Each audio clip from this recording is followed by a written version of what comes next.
suivre Jésus. Mais je vais d'abord rentrer chez moi. Parce que je suis partie de chez moi il y a longtemps. Je ne sais même pas la situation de mes parents. Laisse-moi aller prendre congé d'eux. Pour que j'aille leur dire, écoutez, tiens Flora, je vais me séparer avec toi parce que je vais commencer à servir le Seigneur. Papa, je vais aller d'abord, je vais servir. Mais Jésus, laisse-moi d'abord rentrer chez moi.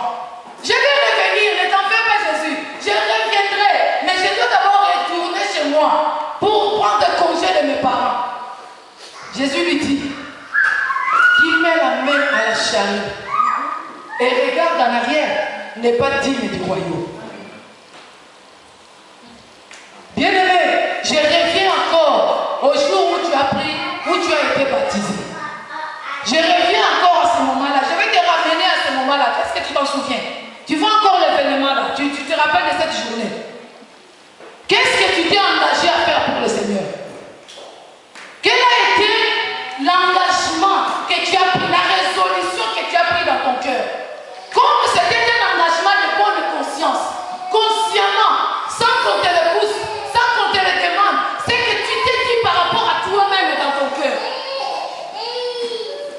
En tout cas, moi, fini avec le péché. Moi, je suis né de nouveau. Je suis une nouvelle créature. Toutes les choses anciennes sont passées. Hein? C'est ça, non? Je suis une nouvelle créature. Parce que le baptême, en fait, c'est quoi? C'est mourir avec Jésus et ressusciter avec lui.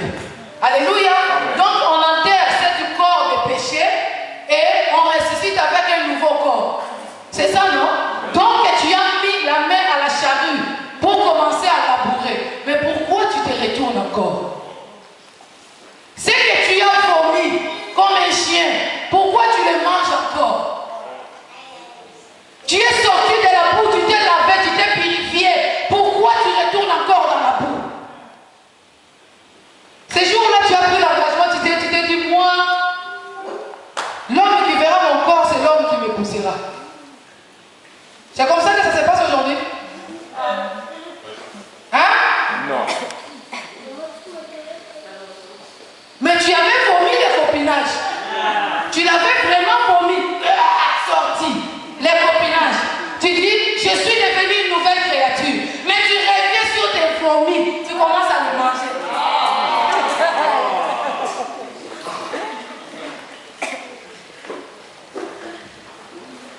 Ces jours-là, tu t'es dit, fini la mauvaise compagnie. Les amis qui ne m'aident pas, les amis qui ne me poussent pas à avancer dans le Seigneur, je ne vais plus traîner avec eux. Aujourd'hui, où est-ce que tu passes ce week-end? Quand tu n'es pas à la maison, bon, à l'église, on ne te voit même pas, à part le dimanche. Tu ne vas pas me dire que je suis à l'église, non. Quand tu n'es pas à la maison, tu es où?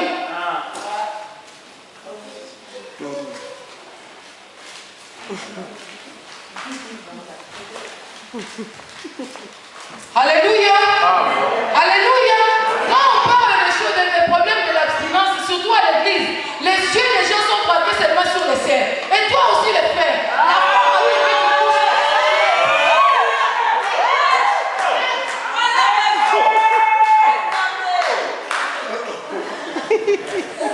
Alléluia.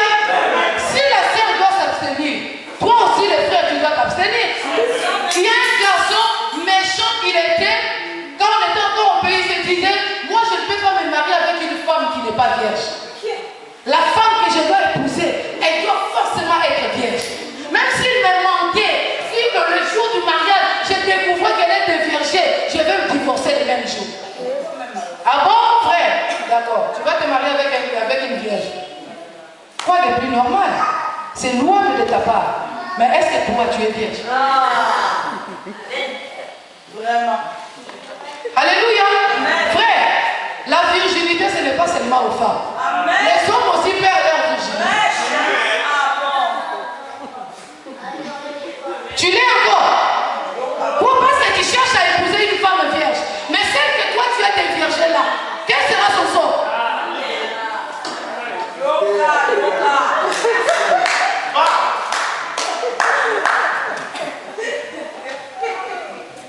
Alléluia. Toi qui t'es déjà entraîné, tu es devenu professionnel en la matière.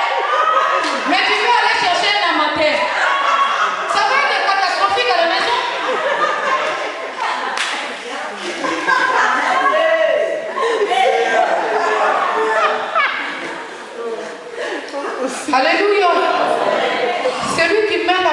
charrue et regarde en arrière n'est pas digne du royaume.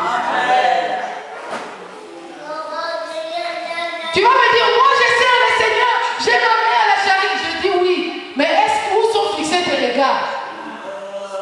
Dans quelle direction tu regardes? Ça, tu sais, les histoires d'église, là c'est compliqué. On peut même plus aller dans la boîte de nuit. Alors que là-bas on dansait, c'était bien. Je ne faisais rien de mal. Hein. En tout cas, je ne faisais rien de mal. Je ne faisais que danser. Voilà, le défoulé. Alléluia. Tu y vas pour te défouler.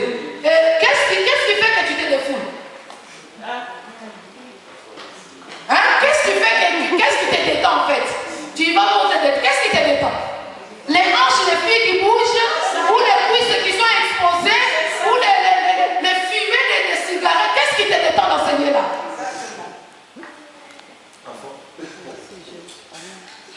Oui, je vais bien. Tu ne veux pas pour faire de mal. Toi, tu ne vas pas fumer. Je crois en toi. Tu ne fumes pas. Mais tu veux y aller pour te détendre. Je me pose la question. Qu'est-ce qui te détend? L'ambiance.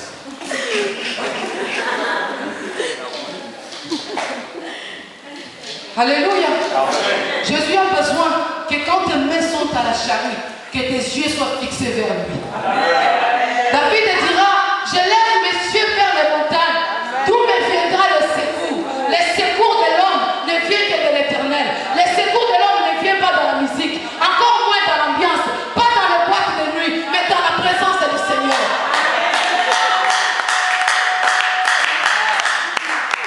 Tu veux te défouler? Il est là. Vous voulez que je vous dise son nom? Vous ne le connaissez pas? Il s'appelle Willy Mwanda. Tu veux te défouler? Viens te défouler à lui. Amen. Oui, je peux comprendre que tu traverses les moments difficiles. Je peux comprendre que tu as été déçu par un homme. Je peux le comprendre que la femme à qui tu comptais t'a trompé. Je peux te comprendre. Tu veux te défouler? Il est là.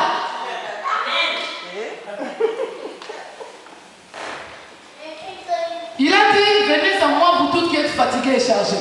Tu vas me dire, mais c'est Jésus, là, on ne le voit même pas. Comment est-ce qu'il est là? Gloire.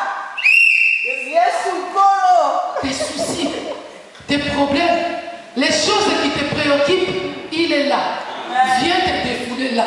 Si tu vas arriver auprès de lui, commencer à le tirer par le bout du pantalon, défoule-toi sur lui. Ne va pas en boîte de nuit, ça te servira à lui. Les amis là avec qui tu racontes tes problèmes, ils ne vont pas t'aider. Ils vont te dire, c'est quoi encore cette histoire-là d'abstinence? Ils vont goûter.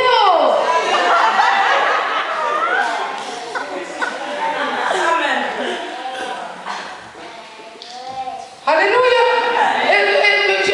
J'ai regardé à la télé, il y a une femme qui donnait à son ami un conseil comme ça, elle s'est dit, et le jour où tu seras à la maison, si tu n'es pas satisfait, qu'est-ce que tu vas faire? Ah bon? Donc j'ai compris qu'il avait déjà connu la satisfaction. C'est ça le problème. Maintenant tu vas comparer cette satisfaction-là à une autre satisfaction. C'est là que ça va poser problème. Voilà pourquoi on te dit, garde-toi. Alléluia. Réserve-toi. Le cadeau le plus précieux que tu peux donner à ton homme ou à ta femme, c'est ton corps. Garde ça pour lui. Garde ça pour elle. C'est ça le cadeau le plus précieux. Pas une maison. Ça peut brûler un jour. Une voiture, ça va tomber en panne. Un compte en banque, la banque tombera en faillite. Alléluia. Celui qui met la main à la charrue et qui regarde en arrière, s'il vous plaît, il n'est pas digne du royaume. L'engagement que tu as pris à servir ce Seigneur-là, j'ai dit tout à l'heure, servir le Seigneur, c'est un engagement. Servir le Seigneur, c'est le prix d'une vie. La vie chrétienne, ce n'est pas une routine, ce n'est pas les choses qu'on est habitué à faire, mais c'est une vie. C'est ce que je vis, c'est ce que je ressens, c'est ça la vie chrétienne. C'est ça cet engagement-là, je vais le prouver à ce Dieu-là que je suis vraiment engagé à toi. dans l'église. Ce n'est pas ça. Pas être toujours en retard, non. C'est qu'à l'église que tu es en retard, mais à tes rendez-vous, tu n'es jamais en retard. Là, tu sais bien planifier ton programme. Tu as rendez-vous à quelle heure à midi? Tu calcules même, l'Internet nous a facilité les choses, tu calcules même les minutes de trajet. Pour partir de Gare de Lyon jusqu'à Neuilly, ça fait combien? 12 minutes. Et pour faire la correspondance, il me faut, tu calcules tout ça pour que tu ne sois pas en retard. Pourquoi tu ne planifies pas tes journées, tes samedis, pour finalement être à l'église le dimanche? Amen. Amen. J'ai appelé quelqu'un le dimanche passé pour venir à l'église. Il me dit non, je ne peux pas, j'ai dormi tard. Ah bon? Je me suis dit, tu as dormi, tu faisais quoi? Tu faisais la fête? Non, non, non. Parce qu'il faisait chaud, je n'arrivais pas à dormir, j'étais là. Et finalement, j'ai dormi tard. Et si aujourd'hui, j'ai demandé à quelqu'un ici, pourquoi tu es venu en retard à l'église? Ça sera aussi la raison. Parce qu'il a dormi tard. Et pendant que tu dormais tard, tu savais que le dimanche matin, tu dois être à l'église. Mais si c'est le jour de la semaine, à 21h, il est au lit. Parce qu'il sait que je dois me réveiller à 6h, me préparer pour aller au travail. Si c'est un mercredi, il dort tôt. Si c'est un lundi, mardi, mais que le samedi, il dort tard. Pour arriver à l'église en retard. Parce qu'il sait que, oh, maman Nat, qu'est-ce qu'elle va me faire? Pas de punition. Non, tu ne t'es pas engagé à maman Nat. Celui qui t'a sauvé, ce n'est pas maman Nat. Celui à qui tu as donné ta vie, ce n'est pas l'apôtre Willy. Bien que j'étais autorisé à venir te défouler chez lui, mais ce n'est pas lui qui t'a sauvé. Celui qui t'a sauvé, il te demande de la fidélité. Amen. Il te demande un engagement de bonne conscience.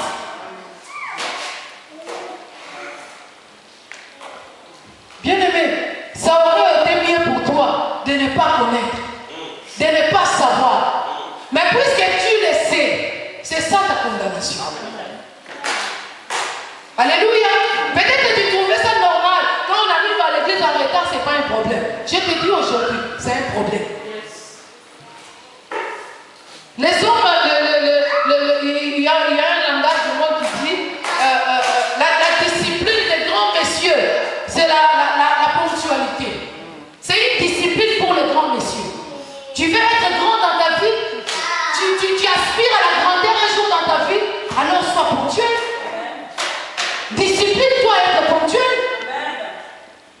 On saura que tu es appelé à être grand par rapport à la manière dont tu respectes tes engagements. Ou sinon, vous voulez qu'on change l'heure du culte. Parce que tu vas peut-être te dire que quand on a fait ça, moi je n'étais pas là, je n'étais même pas d'accord par rapport à ça. Est-ce que vous voulez qu'on change l'heure du culte? Oh voilà. Même donc si tu arrives, l'église commence à 9h, toi tu arrives à 10h. Si on disait qu'on va commencer à 10h, toi tu vas arriver à 11h. Voilà. Si on disait qu'on va commencer à 11h, tu viendras à midi. Donc ce n'est pas l'heure qui est le problème. Le problème c'est toi. Parce que tes mains sont à la charrue, oui. Mais tes regards, c'est en arrière. Tu regardes encore, je ne sais pas quoi, qu'est-ce qui t'attire? Quand tu regardes encore en arrière, qu'est-ce qui t'attire? Pour cet homme, c'était aller prendre congé de ses parents. Mais pour toi, c'est quoi? Ce qui te retire pour que ton engagement ne soit pas total avec le Seigneur, c'est quoi en fait? J'ai dit tout à l'heure, si Dieu t'a déçu, venez et plaidons. Si tu as un problème avec Dieu, dis-le lui. Il est lui-même la solution du problème. Donc si tu lui dis ce que tu as contre lui, il va résoudre ce problème-là. Mais ce qu'il attend de toi, que tu mets à la charrue et tu regardes fixé vers lui. Amen. Alléluia. Amen. Et c'est alors, quand tu es dans cette position, quand tu es dans cette posture, c'est à ce moment-là que cette verset va s'accomplir dans ta vie. Amen. Vous servirez l'Éternel votre Dieu et il bénira votre pain et il bénira votre eau. Amen. Ce Dieu-là, il ne ment pas. J'ai dit le dimanche passé que c'est un Dieu fidèle. Sa fidélité dure à toujours. Avant que toi, tu ne sois sur cette terre, il était fidèle. Aujourd'hui que tu es là, il continue à être fidèle. Quand toi, tu ne seras plus de ce monde, il sera encore fidèle. Ce n'est pas ton problème, ce n'est pas ta situation qui changera sa fidélité. Il est et il demeure fidèle. Dans chaque situation, dans chaque problème, il se présente en tant que tel. Il a dit à Moïse, quand tu te présenteras devant mon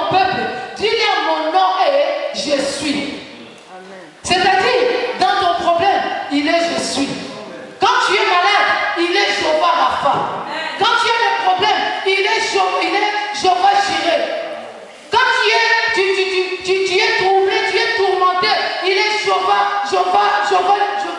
Le Dieu de paix. Jéhovah Shalom. Donc, il est celui qui est. Il est fidèle, bien-aimé. Tu vas te dire peut-être que moi, je ne vois pas la main de Dieu dans ma vie. Moi, je ne vois pas la bénédiction de Dieu dans ma vie. Revois ta façon de servir le Seigneur. Amen. Rentre dans les droits chemins. Tes mains qui sont sur la charrue, que tes regards soient fixés aussi vers lui. Laisse les morts enterrer leurs morts. Toi, va annoncer la bonne nouvelle. Sache que le Dieu qui t'a appelé, il n'a nulle part où poser sa tête. Mais il attend de toi que tu sois fidèle. Il attend de toi que tu t'engages sincèrement. Quand tu le serviras, il te bénira. Sûrement, il te bénira. Et la Bible dit, il n'y a que la bénédiction de l'Éternel qui peut enrichir. Ce n'est pas ton travail. Ce n'est pas en travaillant du matin jusqu'au soir. Ce n'est pas en travaillant 10 heures la journée. Ce n'est pas même en travaillant 16 heures la journée. Ce n'est pas ça qui t'enrichira. C'est la bénédiction de l'Éternel. Et cette bénédiction-là, il le promet à ceux qui le servent. Servons le Seigneur bien-aimé. Servons le Seigneur, ma soeur. Mon frère, nous avons intérêt à servir le Seigneur. Simplement, si tu me demandais pourquoi, simplement parce qu'il est notre Dieu. Simplement parce qu'il est celui qui nous a aimés les premiers. À cause de son amour, nous avons intérêt à le servir. Et c'est gagnant, bien-aimé. Ce n'est pas comme si tu faisais un effort en vain. Ce n'est pas comme si tu faisais quelque chose et tu n'auras rien en retour. Non. C'est un Dieu fidèle, un Dieu de principe, un Dieu juste même, qui n'oublie pas ce que nous faisons pour lui. Quand tu le sers, bien-aimé, attends-toi à la bénédiction de sa part.